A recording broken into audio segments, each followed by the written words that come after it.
नमस्कार, जोहार। मैं महिमा सिंह और आप देख रहे हैं प्रभात खबर।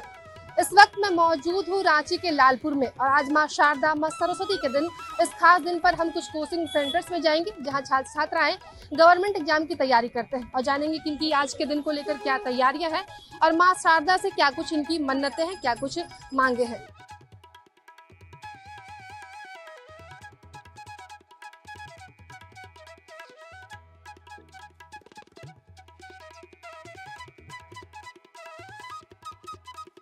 इस पर पूरे विधि विधि व्यवस्था के साथ मना रहे हैं। जैसे कि हमारे यहाँ सुबह से पंडित जी आए हुए थे और पूरे मंत्रोच्चारण के साथ पूजा पाठ कराया। हमने कामना की कि इस वर्ष हमारा जो प्रयास है सफल हो। जेएसएससी वाला पेपर लीक मामला हुआ है, उसके बारे में आपको पता है, उसको लेकर क्या कहेंगे? सबसे बड़ा समस्या क्या हुआ है कि हम लोग ऐसा स्टूडेंट है कि सुबह उठते थे 8 बजे और रात को 2 बजे तक पढ़ते थे। पेपर ऐसा पेपर बनाया गया था कि अगर कोई अनपढ़ गंवार भी दे एग्जाम तो आराम से 100-150 क्वेश्चन सॉल्व कर देता। अगर जो पढ़ा लिखा होता वो समझता कि पेपर जो है सिंपल आया था इसलिए कटअप ज्यादा गया, लेकिन वहाँ कुछ और कारण चल रहा था कटअप ज्यादा जाने का, क्योंकि पेपर सारा पहले से लीक था।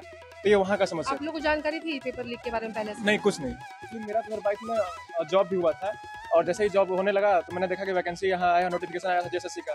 कोई भी सोचता है कोई अच्छा पोस्ट मिले और हम लोग पहले से सिविल सर्विस की तैयारी में लगे हुए थे, लेकिन जो मेरा जॉब जिसमें हुआ था उसमें हमको करने का मन नहीं था क्योंकि वो अच्छा नहीं लग रहा था। कौन सा जॉब? रेलवे का था। तो मैंने वहाँ जॉब छोड़ करके मैं यहाँ आया तैयारी करने के लिए जेएसएससी सिजिल का, क्योंकि यहाँ सिंगल एग्जाम था और सीट भी बहुत सारा 2000 सीट आया हुआ है और उसमें 800 पोस्ट ऐसा था जो पूरा एकदम प्रीमियम लेवल का था, सचिवालय लेवल का।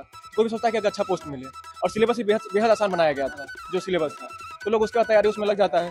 फिर आयोग करता क्या है कि पहले निकालता है नोटिफिकेशन कि 2 महीने बाद एग्जाम लेंगे, फिर जब एग्जाम नजदीक आता है तो 15 दिन पहले नोटिफिकेशन आता है कि आपका एग्जाम जो है कुछ दिन के लिए और बढ़ाया जाता है। इस तरह से करते करते आज 2024 का समय आ गया है और एग्जाम अभी तक नहीं हो पाया है। एग्जाम हुआ भी तो पेपर लीक कर दिया गया। तो इसको लेकर सरकार से क्या कुछ मांग करना चाहेंगे आप? सबसे पहले तो जो इस मामले में संलिप्त है उससे पहले उसे सजा हो, और जो सरकार ने नया नियम कानून बनाया है अपना 10 साल का केस या जो दंड आर्थिक दंड लगाया गया उस पर सरकार कार्रवाई करे, और जो लोग भी शामिल हैं उन्हें तो पहले बर्खास्त किया जाए, जो भी आयोग के होंगे चाहे जहाँ के भी हो उन्हें सजा हो। साथ ही साथ एग्जाम जो भी हो फेयर हो। मेरे एक रूममेट थे, वो 2 साल से सिर्फ एक एग्जाम के लिए पड़े हुए थे। लास्ट टाइम जब उनका भी 4 तारीख को एग्जाम था, वो एग्जाम छोड़ के चले गए, रांची ही छोड़ के चले गए, एग्जाम जैसे ही कैंसिल हुआ, पूरा दुखी चले गए। कहाँ के रहने वाले थे? वो हम वही पलामू के ही थे। लोग उतना एक्साइटेड नहीं है पूजा को लेकर के। जेएसएससी वाले जो एग्जाम हुआ है उसको लेकर के लोग एक्साइटेड नहीं है, कोई खुश नहीं है। हम लोग मेहनत किए, इतना 24 घंटे में लगभग 12-12 घंटे पढ़ाई किए हैं और नतीजा क्या हुआ? कुछ नहीं। मेरे घर में है, मैक्सिमम टाइम में है 2 साल तक करो उसके बाद, लेकिन जेएसएससी का प्रिपरेशन बहुत लंबे टाइम से कर रहे थे, तो ये एग्जाम नहीं हुआ तो लोगों को एक उम्मीद रहता, वो भी खत्म हो जाता कि अब क्या होगा। बात ऐसा है मैम कि बहुत सारे लोग ऐसा ही बहुत दूर से आए हैं, गांव से आए हैं और पढ़ने आ रहे हैं। कितने लोग इतने गरीब हैं जिनके पास खाने का नहीं मतलब जमा हो पा रहा है, उसमें भी अपना पेट काट कर उन लोग पढ़ा रहे हैं अपने बच्चों को। हम लोग आए, हम लोग बहुत गरीब स्टूडेंट हैं। हम लोग के फैमिली के पास इतना इनफ पैसा नहीं है कि हम 10 साल यहाँ पढ़ सकें। घर से 1 साल 2 साल मांग के आए हैं कि हम लोग 1 साल का मौका दीजिए, हम लोग कुछ करके दिखाएंगे। रात दिन मेहनत करके हम लोग पढ़े, हम लोग उसके लिए सोना तक छोड़ दिए।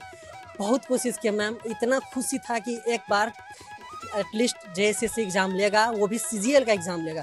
इस बात के लिए हम लोग बहुत खुश थे और सरकार को तहे दिल से शुक्रिया अदा कर रहे थे। लेकिन उस पर डेट पर डेट एटलीस्ट डेट फिक्स हुआ 21 को फिक्स किया, फिर 21 जनवरी और 28 जनवरी को फिक्स किया, लेकिन उसमें भी एग्ज़ाम नहीं ले पा रहा था। बोला कि एजेंसी को 2 महीना अलग से टाइम चाहिए था। फिर वो 28 जनवरी और 4 फरवरी को फिक्स किया। जब 4 फरवरी को फिक्स किया और इसमें फिक्स किया तो उसमें क्लियर हो गया। उसके बाद जब एडमिट कार्ड आ गया तो सारे लोग खुश थे और सारे लोग एग्ज़ाम के फुल प्रिपरेशन कर रहे थे। क्या तैयारी? ऐसे जनरली 8 से 10 घंटा सब कोई पढ़ता है, लेकिन एग्ज़ाम को लेकर हर कोई 15 पार कर दे रहा था, ताकि उन लोग के सबके मन में यही बसा था कि मेरा ज़िंदगी का लास्ट पढ़ाई है, इसके बाद हमको नहीं पढ़ना है। जब सारा एग्ज़ाम हो गया, एग्ज़ाम हो के जैसे ही हम बीच में टाइम दिया था, छोड़ा था, तो उस टाइम हम फैमिली में कॉल किए और बोले कि आज मेरा एग्ज़ाम बहुत अच्छा गया है, आज शायद हम कामयाब इसमें हो जाएंगे। कैंसिल हुआ तो फिर क्या रिएक्शन था आपका, घर वालों का? मैम जब हम यहाँ से निकले, जब एग्ज़ाम सेंटर से निकले, जैसे ही ऑटो के पास पहुँचे वैसे ही पता चल रहा है, एक लड़का मजाक में कह रहा है कि पेपर लीक हो गया। माँ से यही मन्नत मांगना चाहते हैं कि माँ जो मेहनत कर रहा है उसको किसी हाल में मंजिल तक पहुँचा दे, नहीं तो टूट जाता है, नहीं कर पाता है आगे के लिए कुछ नहीं कर पाता, वो नहीं सोच पाता कि हम क्या करें, वो टूट जाता है। तो माँ उसको हिम्मत दे और वो आगे बढ़ सके। तो सरकार से यही रिक्वेस्ट है कि आप जब बोलते हैं कि हम गरीबों की सरकार हैं, तो गरीब पर भी नज़र रखिए, ये नहीं कि जो बड़े लोग हैं उसको बड़े बनाते चलिए। अरे गरीब है तो उसको एक बार गरीब को मौका दीजिए ताकि वो आगे बढ़े, लोगों के सुधारे। एक फैमिली में एक लड़का के जॉब होने से उसके पूरा गांव वाले सुधर जाते हैं, बोलते हैं कि फला के बेटा का जॉब हो गया तू भी पढ़ेगा, पूरा माहौल सुधर जाता है। बस सरकार से यही अपील है कि ऑफलाइन एग्ज़ाम ना हो और ऑनलाइन एग्ज़ाम हो, और एग्ज़ाम होना ही चाहिए। क्या कि 2016 में हुआ था, 2016 के बाद अभी हुआ एग्ज़ाम। हम लोग तो खैर अभी ग्रेजुएशन हुआ था, अभी हम लोग तैयारी कर रहे हैं, लेकिन बहुत है कि 8 साल से तैयारी कर रहा है। तो जो पूजा है उसमें तो कोई हम लोग कमी नहीं करेंगे, क्योंकि हम लोग श्रद्धा से हम लोग सरस्वती माँ को मानते हैं और हम लोग यही चीज़ चाहते हैं कि जो विद्यादानी है, जो हम लोग को विद्या देने के लिए है, वो तो हमें विद्या दे ही रहे हैं, लेकिन हम लोग का विद्या सही जगह यूज हो, वो चीज़ हम लोग का नहीं हो पा रहा है।